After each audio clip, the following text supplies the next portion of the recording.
projeto pensado e idealizado nos mínimos detalhes.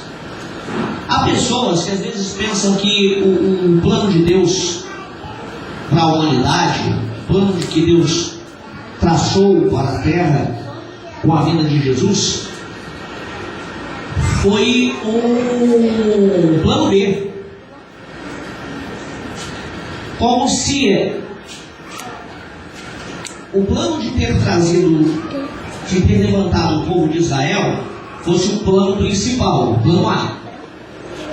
E uma vez que Israel negou a Jesus, negou ao Senhor, gente, vamos correr, preparar um plano B para jogar aí, para cobrir esse buraco. Não houve isso, gente. Jesus não foi um plano B, um plano substituto. Não, foi a continuação. Esse plano começou antes da fundação do mundo e teve o seu término, o seu encerramento lá na cruz, quando Jesus disse: Pai, está consumado. Consumado é encerrado, terminado, concluído. E aí ele disse em seguida: em tuas mãos entrego o meu espírito.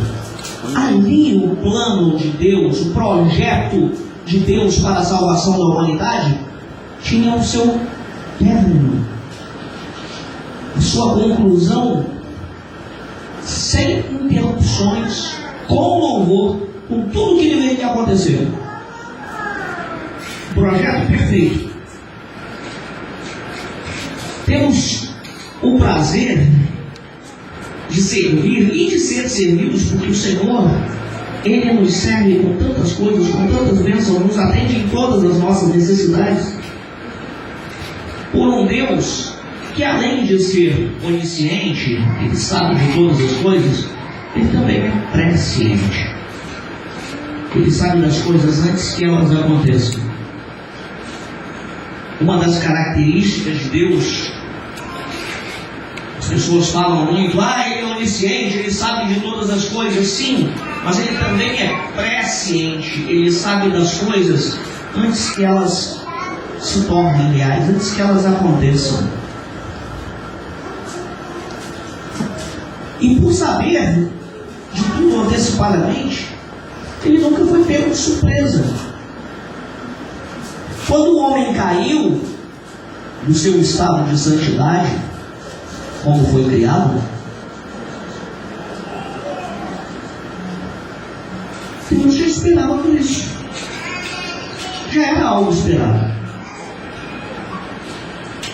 Quando a igreja estabelecida, porque Jesus não deu início à igreja, Ele deu início a uma nova igreja. Quando a igreja que já estava estabelecida se corrompeu, também não foi novidade. Deus também já esperava, já sabia que ia acontecer.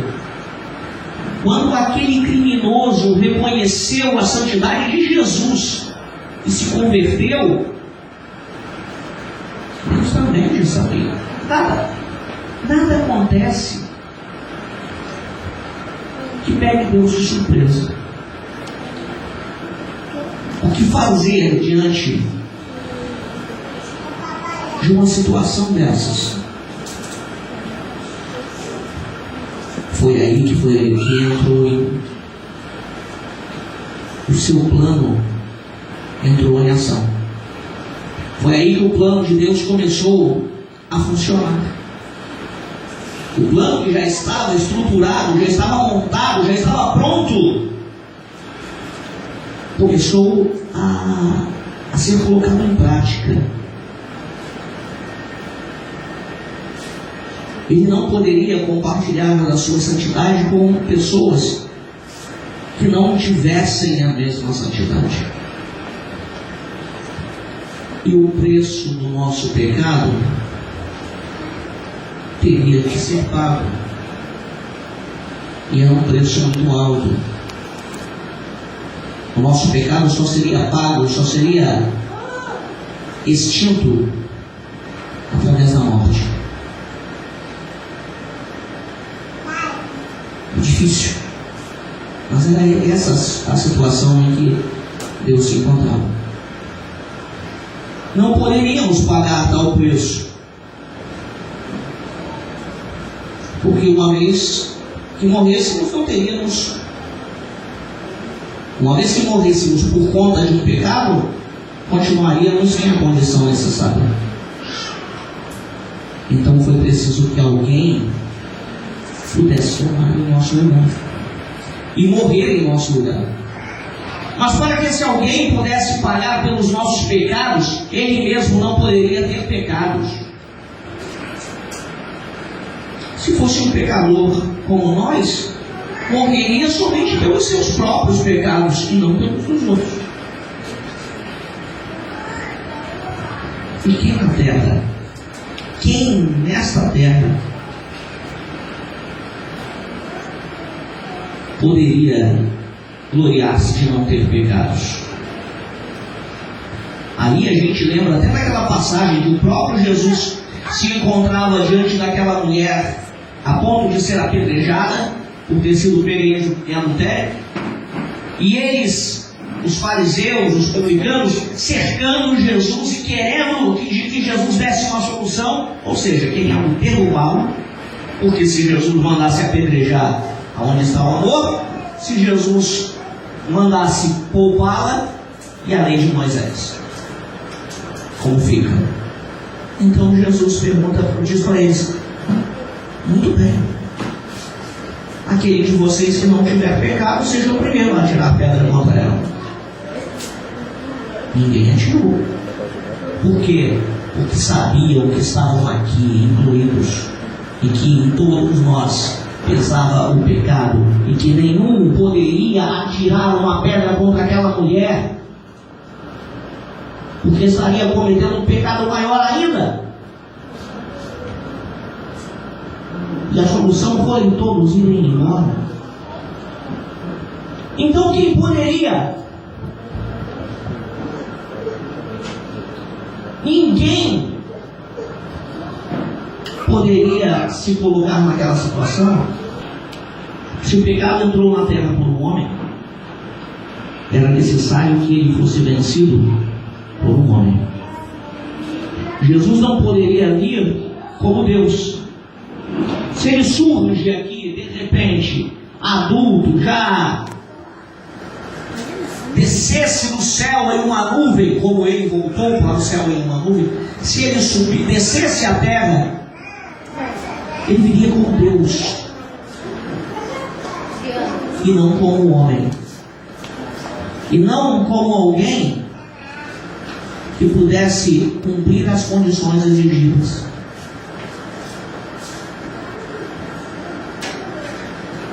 Se Jesus teria que vir como homem, ele teria que cumprir, seguir os trâmites normais para se chegar à existência, ou seja, ser gerado por 9 meses no ventre de uma mulher e existindo em forma de Deus, ou seja, sendo Deus, não teve usurpação ser igual a Deus, mas pelo contrário, esvaziou-se a si mesmo, assumindo a forma de servo e fazendo-se semelhante aos homens. E assim, na forma de homem, humilhou-se a si mesmo, sendo obediente até a morte, e morte de cruz. Por isso, Deus o exaltou com soberania e lhe deu um nome que está acima de qualquer outro nome. Amém. É assim que Deus agiu na vida de Jesus. Ele aclamava o seu amor. Então Jesus, sendo Deus, ele esvaziou-se, ele abriu mão da sua natureza divina, da sua condição divina, e se fez igual aos homens, para que ele pudesse sentir a sua dor, para que ele pudesse sentir as mesmas necessidades que nós temos. Amém. Jesus, não tendo pecados, recebe em seu corpo todos os nossos pecados, para que recebêssemos a sua justiça. Veja lá o que diz 2 aos Coríntios 5:21.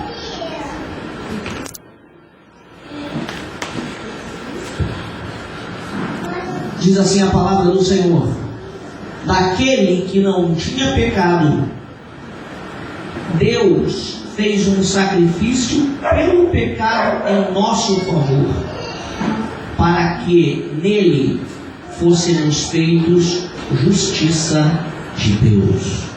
Amém. Era a única condição, queridos.